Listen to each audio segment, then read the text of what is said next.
Hello, everyone. Thank you for joining a brand new episode of What Is on Repeat.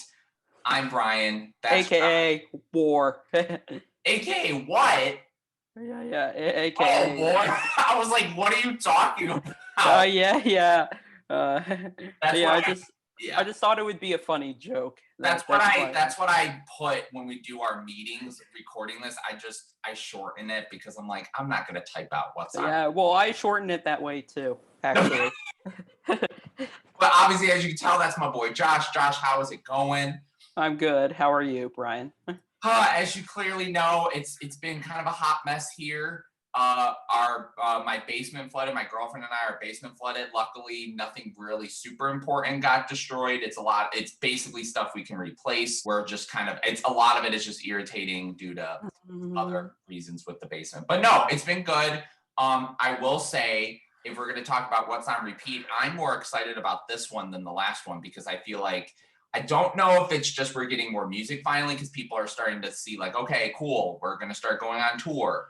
The world's opening up. Or if it's just these are the records that I'm finally like, oh, I really go back to these. And, I know you tried to be funny last time about my normie picks. I don't think I feel like I have a good spice. I got a good spice mix up of normie picks, indie picks, people that are probably like, who the hell is this? I think that was a rhyme. Wow, I got more bars than like. Oh yeah. I was gonna say a rapper. I don't know what rapper sucks. Yeah. Well, probably better you didn't say anyone, or else you're gonna have people in the comments giving you shit about it, maybe. Or they're gonna hunt me down. You said my art is so good or so bad.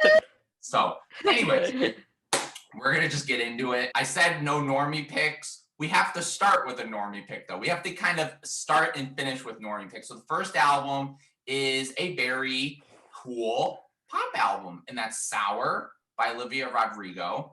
And I am still in I don't like Driver's License.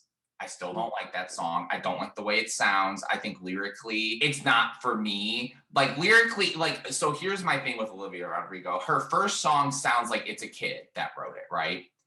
But then like Deja Vu is actually like it has little kid stuff in it. Like, she's talking about, trading jackets and the whole like watching reruns of Glee, that sort of stuff. But the song is actually well written. And then Good For You sounds like an old school like Paramore jam. Like it's I share with you, there was that mashup of the vocals from that song to a Paramore instrumental. Yeah. Oh yeah, and the album itself is very well, like it's kind of all over the place, and I think that's maybe part. Yeah, I don't really love it. I kind of like the authenticity of it, and I like the rawness of it. Again, it's one of those things where I can sit and listen to this and kind of roll my eyes at some of the stuff about, young love. But again, it's the whole, when you're young, things are different, and I understand it. Now being older, looking back at how I overreacted to stuff, but it is what it is. But I think she actually did it in a good way. Again, like I share my sentiment with Josh. I don't love it, but there's not a lot about it that I think is bad. It's just there's things that seem a little like, she could have done this better.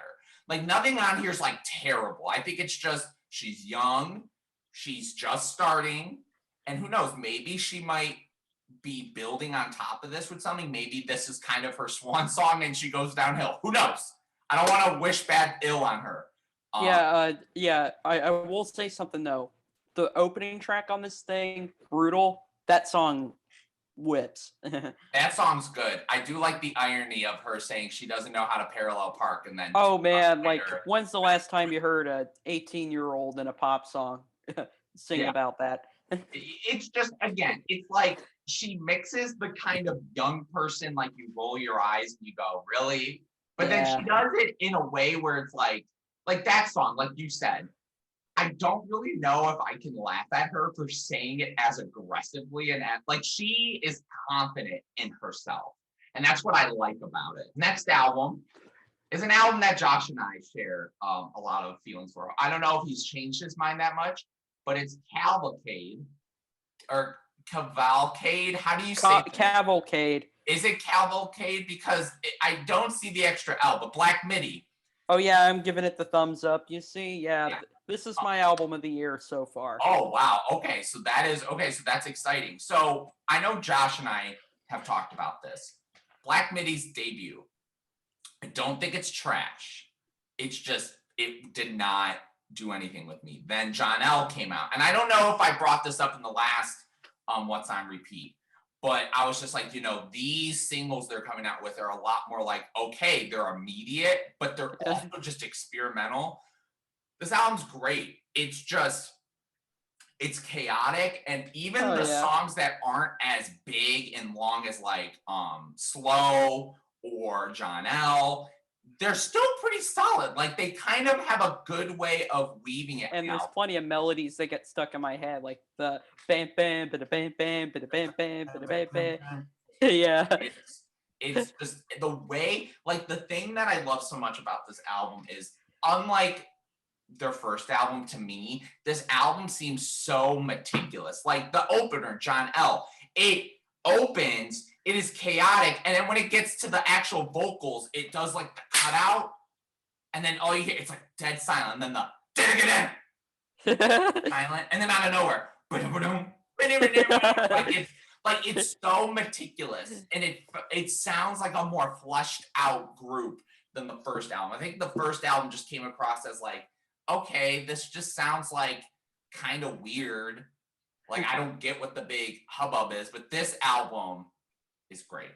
I love it. Moving on to an artist I introduced Joshua to. It's a very short album, and my feelings on it aren't like, oh my God, this is incredible. Josh knows this.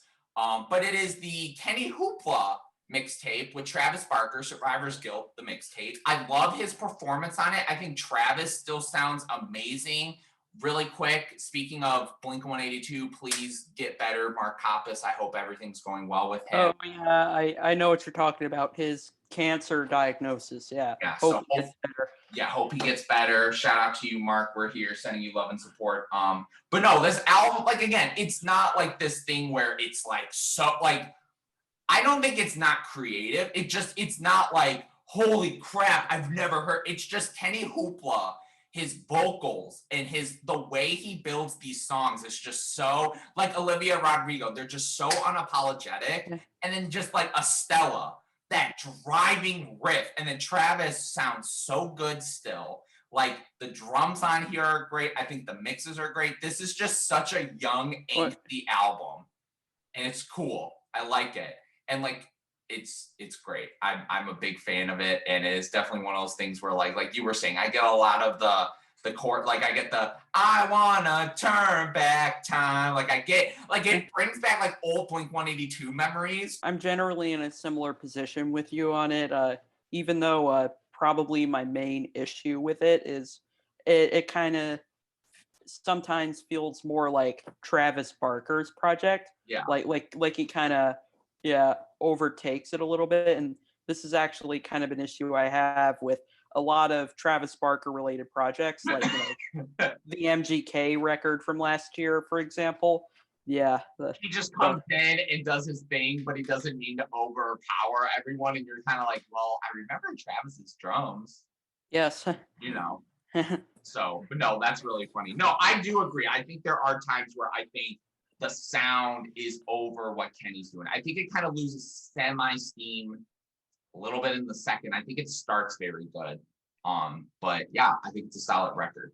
A record that I think Josh is gonna fight me about because I love this record so much is the new Ice Age album, Seek Shelter. I did get into them when Anthony loved Plowing into the Field of Love. And I liked it. And then their last album, Beyondlessness, I believe, or Beyondless. Yeah. It was cool. I can tell you nothing about it. I don't remember it at all, which I'm not saying that to be insulting. I just don't. I kind of like this record. There's like weird, like funky elements to it. There's this great, like, it feels like this old school rock flair. It's this sludgy, just hardcore. Like I was telling my girlfriend, I'm like, this sounds like music that like you're at a bar at like 2 a.m. and you're all holding each other, and it's just this sludgy, like anthemic, like Like the opening Shelter song is one of my favorite songs of the year. I love it. I love the vocals to it. I love just it's funny because apparently, like, I've never listened to all of their stuff, but apparently a lot of their stuff is just kind of this dark and just menacing sound. But this album, and they get lumped into, the whole post-punk wave, yeah, they get kind of that sort of sound. And obviously this album doesn't have a lot of that. It's kind of like Touche Amore, where a lot of their old stuff kind of had that hardcore rock to it. And then when they came out with Stage 4, there was like some like pop punk elements in there, and it had this more like pristine, like just punchiness to it. And that's what Ice Age seems to do. They're bringing in kind of this like, it sounds like this kind of old rock aesthetic, and there's, I don't know, like Vendetta, like the dum dum dum dum, and like the ending song is crazy. Like just the progression of that, I don't know. It's a great album. I love it. Final album, and yes, I am gonna kind of take the easy way out with this. This is a new album that I added. Is Call Me If You Get Lost by Tyler, the Creator. And all I'm gonna say is I put it on here for this. I like the album. I think there's a lot about it that I like. Lil Wayne shows up on it and he fucking snaps. And I'm like, I know we're in that age of Wayne again where he's kind of on top again, but I was not expecting that.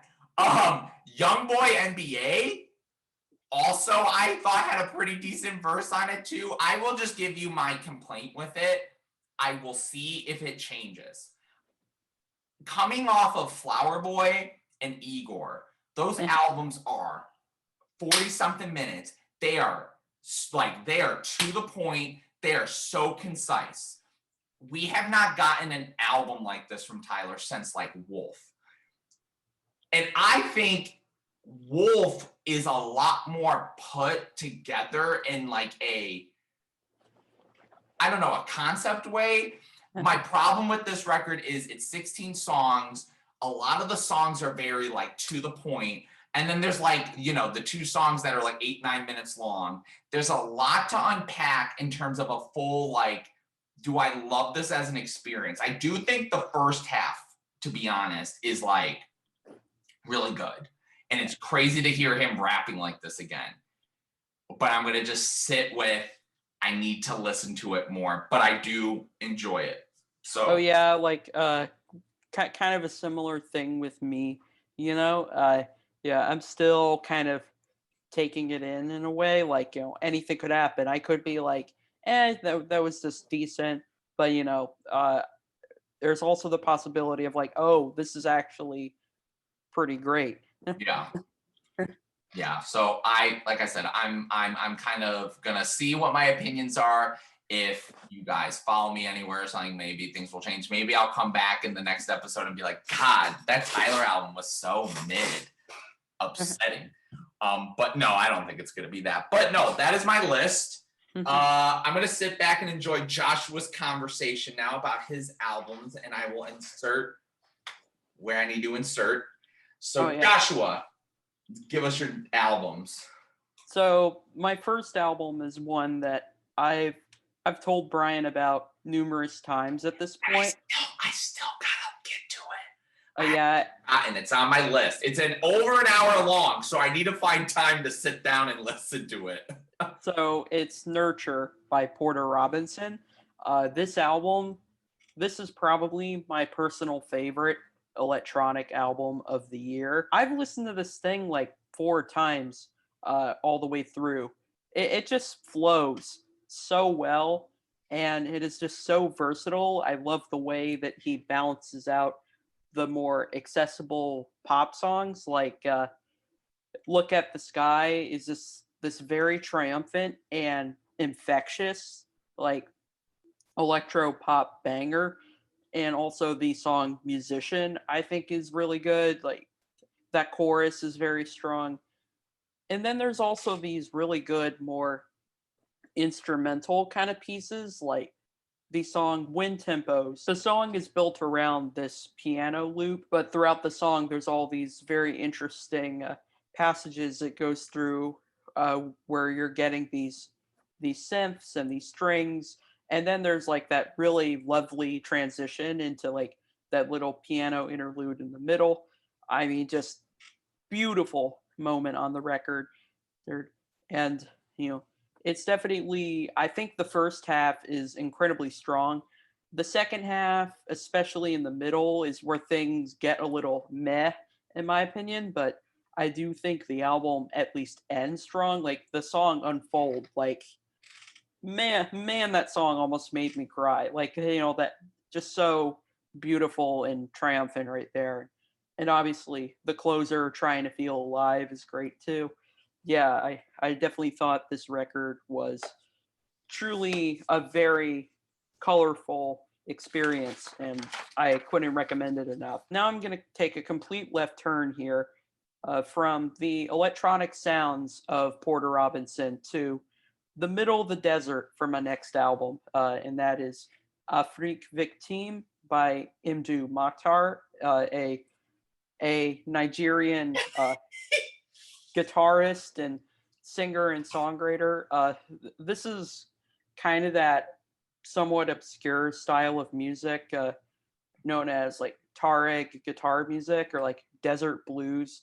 So it's like, and some of these guitarists and musicians are from like Africa and Mali and stuff like that, and are sort of mixing music from their culture with like a mix of like blues and punk and stuff like that.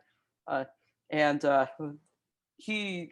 this artist just has some of the most impressive guitar work I've heard in a while. And there's multiple tracks with killer solos, and also the lyrics are quite political and are kind of, dealing with inequality and stuff like that, but also a record, about like love, and that definitely has hope, and is sort of an outcry for peace in a way. Now I'm going to move into an album that I've been very excited for. I've been waiting for this album for a little while, and I even mentioned this artist as one I was anticipating new music from, and that is Japanese Breakfast. Yes. With Jubilee. Her first two albums definitely have the sort of 90s leaning blend of indie rock and shoegaze, but this new album of hers is definitely a change of style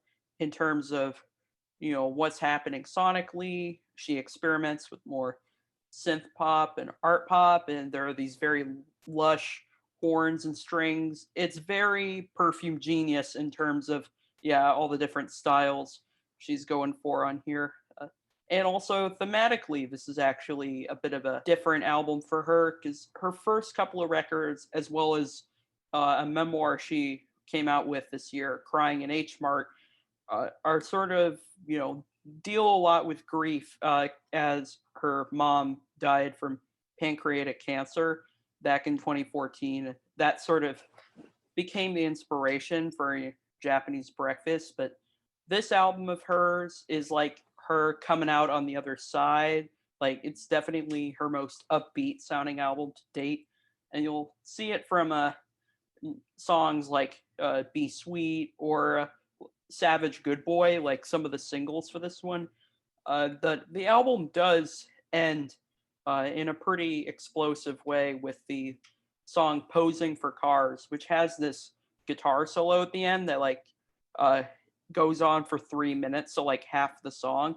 And it is just so like, it's such a cathartic moment on the record, and there couldn't have been a more satisfying way to close out the record, even if it doesn't necessarily sound like the rest of the album. My next album is one that a lot of people probably don't know as well.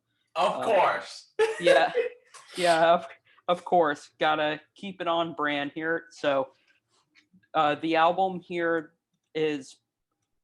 I'll tell you, it is a hip hop album, and it's probably my favorite hip hop album of the year. And that is For My Mama and Anyone Who Looked Like Her by McKinley Dixon, a rapper from Virginia that I only found out about this year. And I learned about it through Spectrum Pulse, did like a solo review of this album, and it actually is. So this is one of those albums. It seems to be kind of a cult favorite this year, uh, and I definitely see the appeal for sure. It's this album that is very jazzy and chill, but also like urgent and immediate. Like, this might be like the perfect jazz rap album for you because I know you tend to be a little lukewarm on this style of music a little bit. But I do think this album it's it's a vibe, but it also has this great kind of freewheeling energy to it, and also just a very distinctive voice and writer on in underground hip hop. I think he is definitely very refreshing. And even though he definitely kind of belongs in the same camp as like Quelle Chris or Rap Ferreira, like I think he does, deliver his own kind of style, and it's really impressive. And yeah, it's one of those albums that will probably be overlooked by too many, but I think it's amazing. So definitely.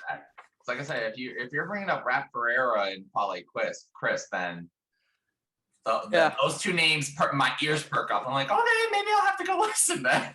Yes. All right. So yeah. Well. Now I'm gonna move into.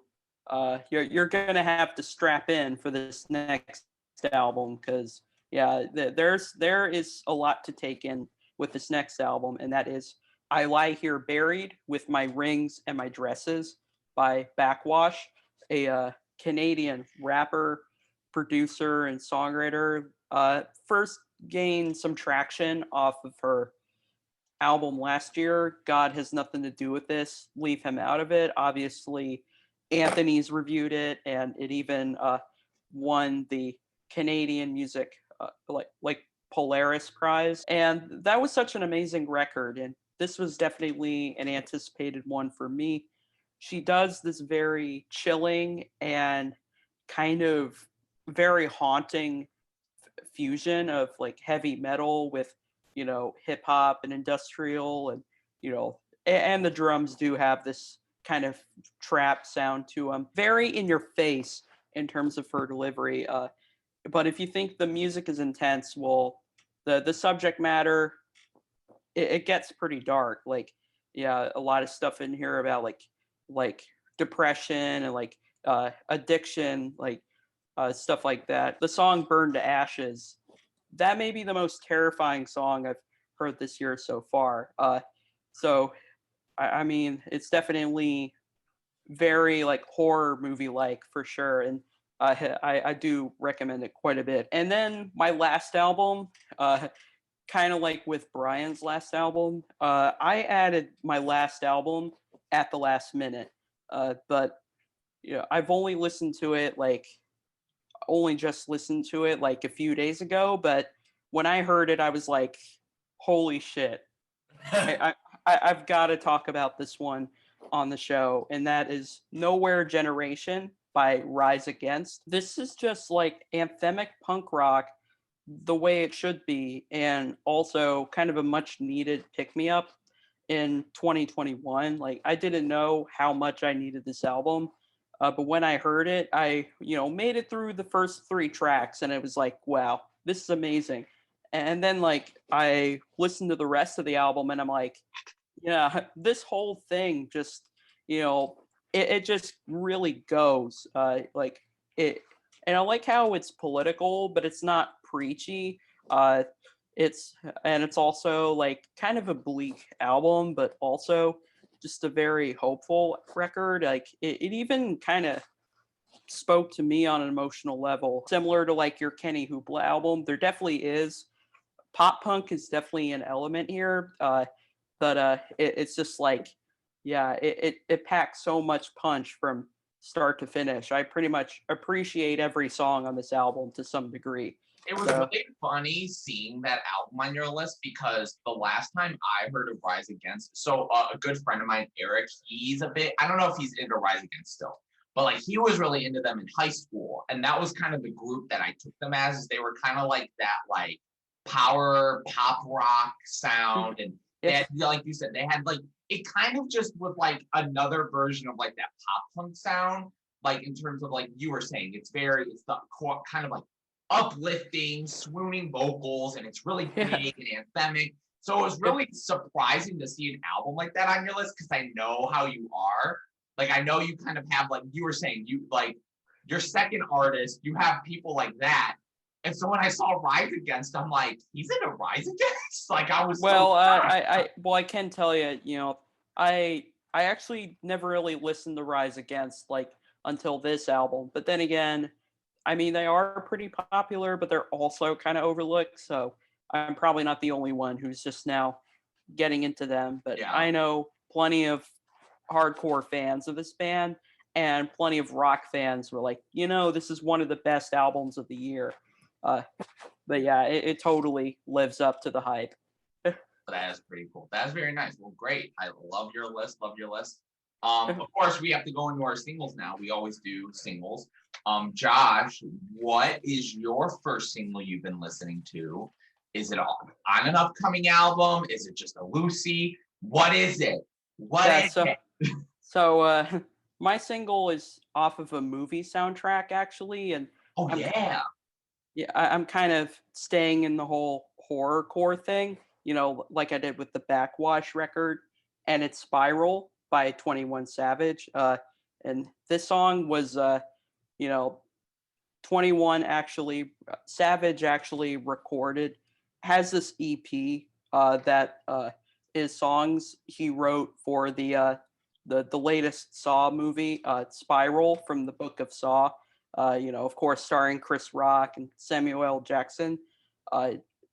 This song is pretty interesting to me. Like, there was some other song I thought of putting in here, but I went with this one because I definitely listened to it more. It's very interesting. Like, the beat, like, samples the Saw theme, and it's like on top of a trap beat, and it's like very.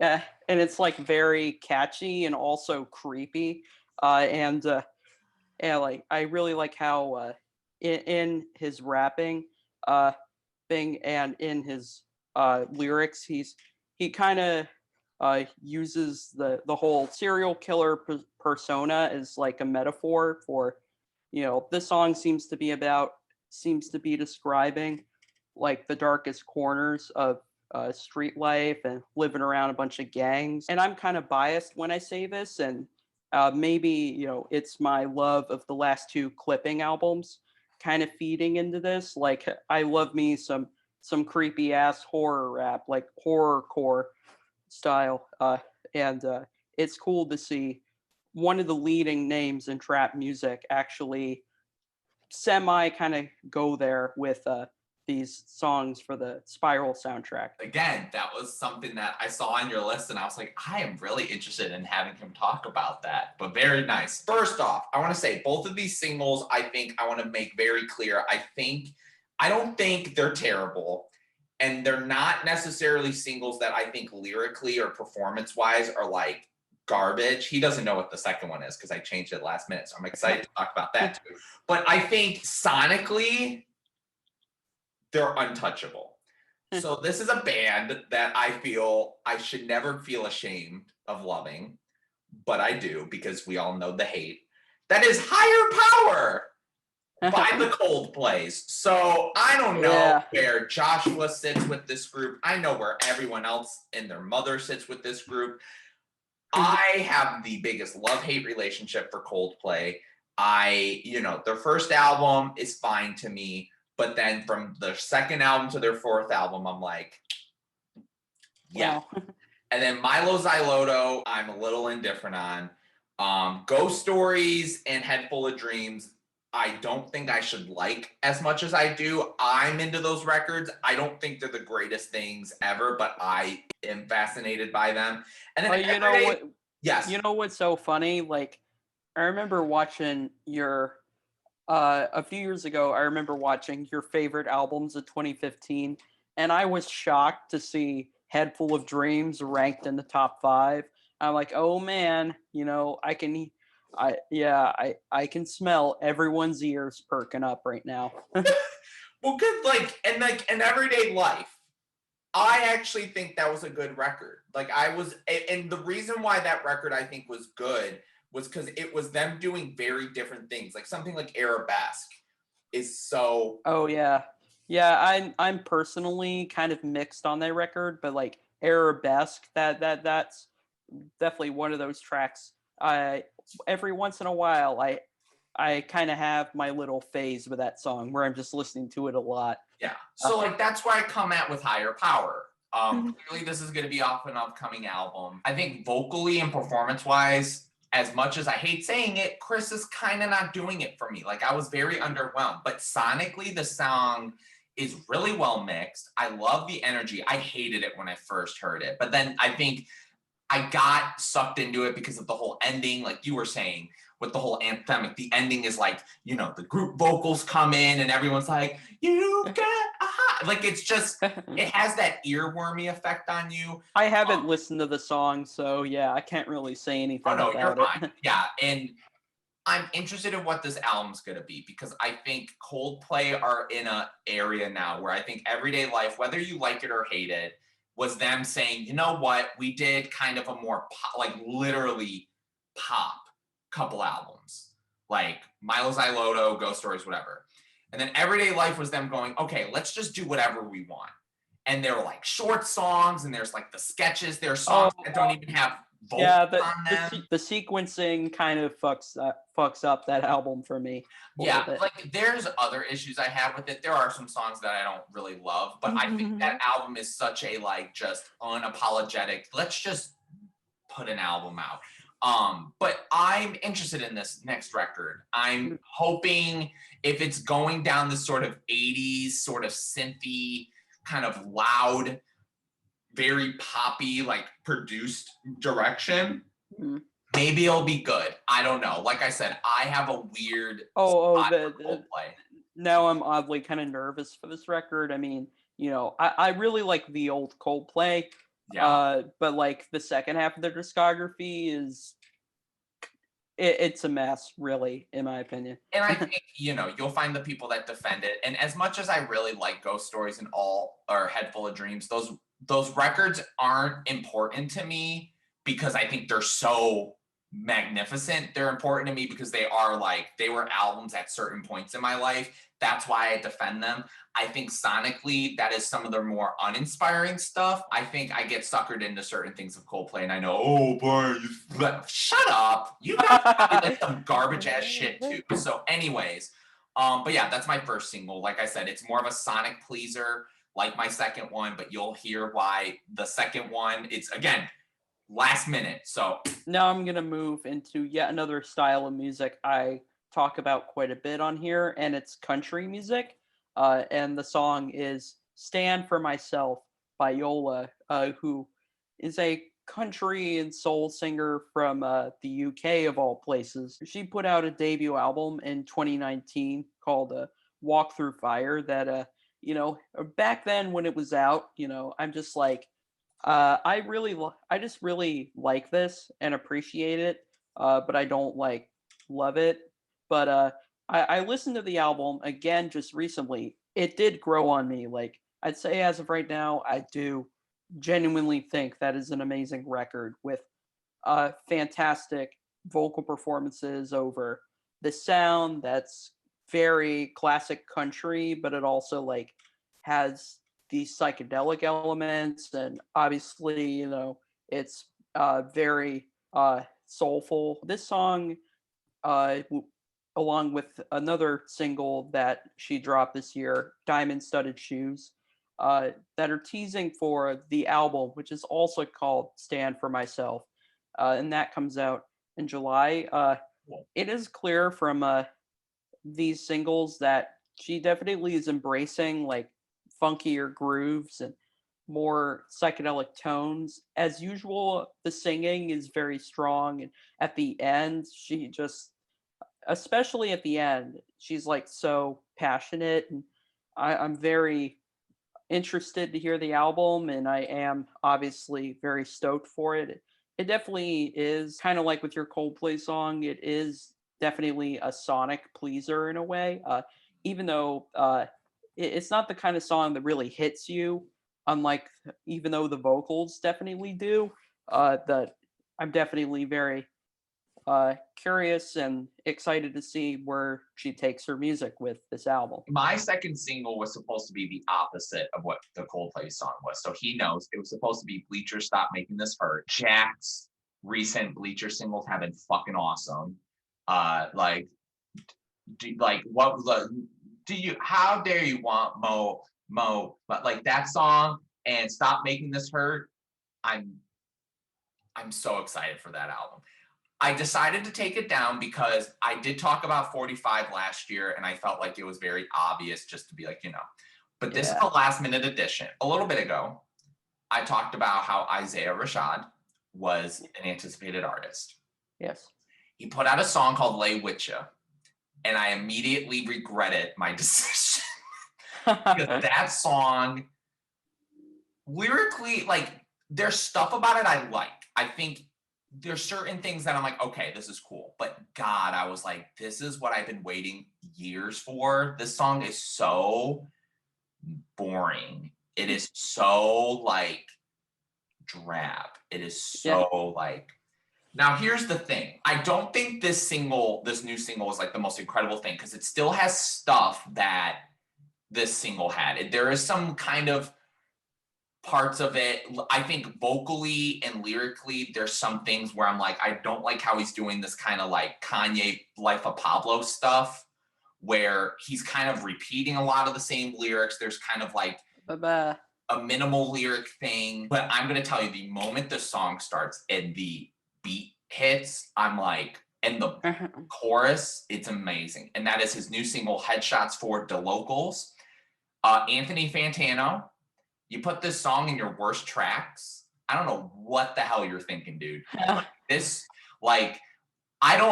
think this is the greatest single of the year, but just the when you call me by surprise in my brand new whip. It's so catchy. It has such a great mood. Again, I do think there's things Isaiah's doing where I'm like, why are you doing this weird, like, minimal like the lyrics on here, some of them are actually really good. It sounds like he's talking a lot about his addiction, and I know he had sort of a lot of stuff to talk about during this 4.5 year hiatus. There is stuff to this song that I don't think is like amazing. However, this is a song where I'm like, okay, like I can vibe with this. It has a great sound. I think it's just laid back. I think he fits the vibe. I think, again, there's certain things he's doing that I don't love, but I got more of like okay, cool.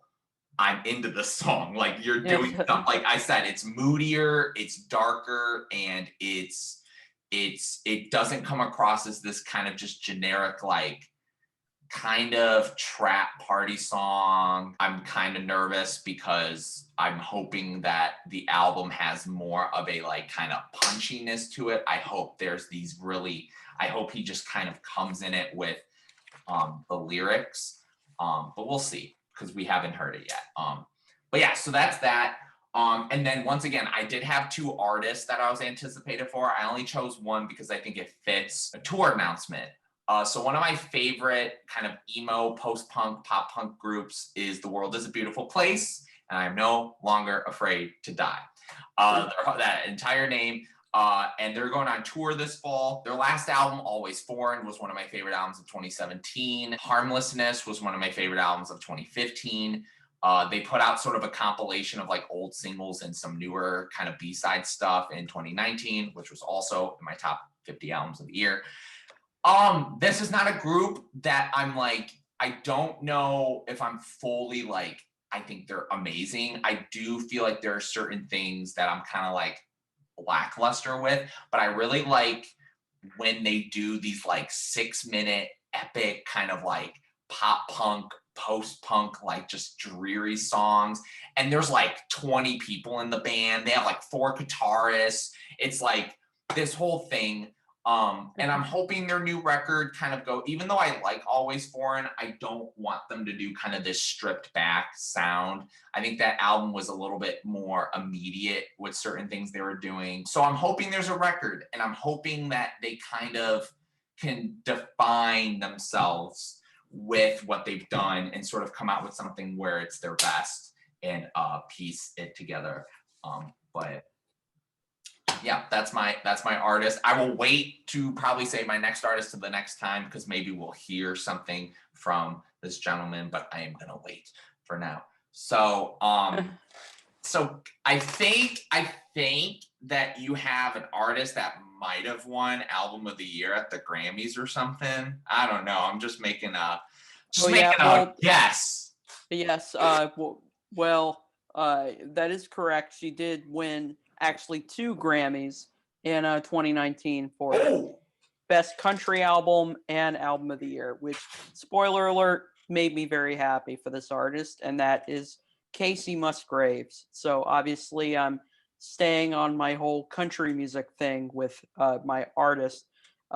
She's just one of my favorite country singers working today, and I definitely think her approach to lyrics is definitely very interesting. Like I will say, like, her first couple of albums were definitely more like this classic country sound that had some very interesting and very heartfelt and occasionally funny lyrics. Her latest album, Golden Hour, actually did see her kind of venturing away from country a little bit and going more into like, like kind of this psychedelic kind of country adjacent pop in a way.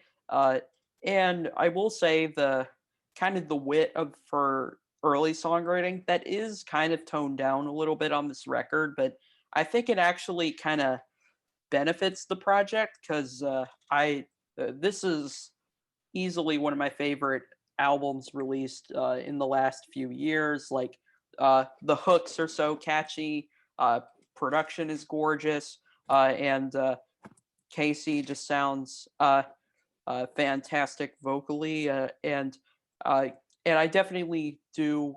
I feel like I kind of connect with the lyrics on this album more because I kind of felt like her early stuff got maybe a little too campy sometimes. Obviously, she won a couple Grammys, and it's been a few years since her last album.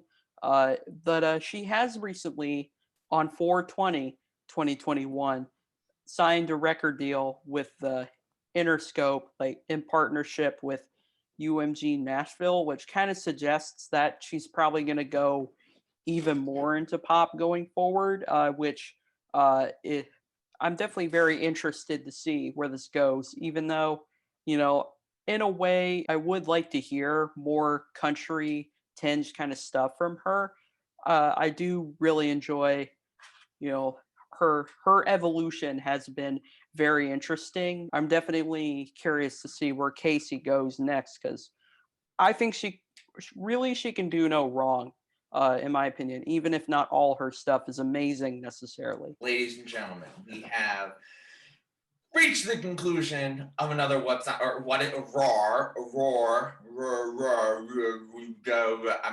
doing a Sylvester Stallone impression. You should know, being over there in Pennsylvania. Adrian.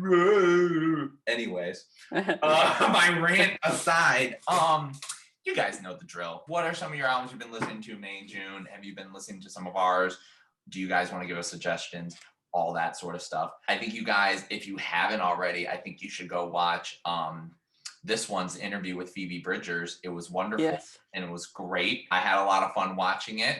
I was super excited when it finally came out. I did record podcast 2 recently, and it's been edited recently. It's an interview with John Ross, the front man of a band named Wild Pink, and you probably don't remember this, Brian. I actually talked about their latest album. No, I was gonna say on the last episode. Yeah. You were like really into them.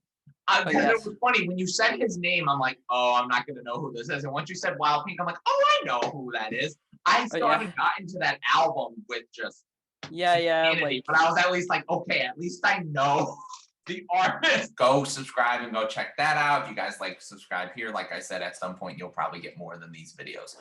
But until then, thank you guys so much for watching. You guys are the best.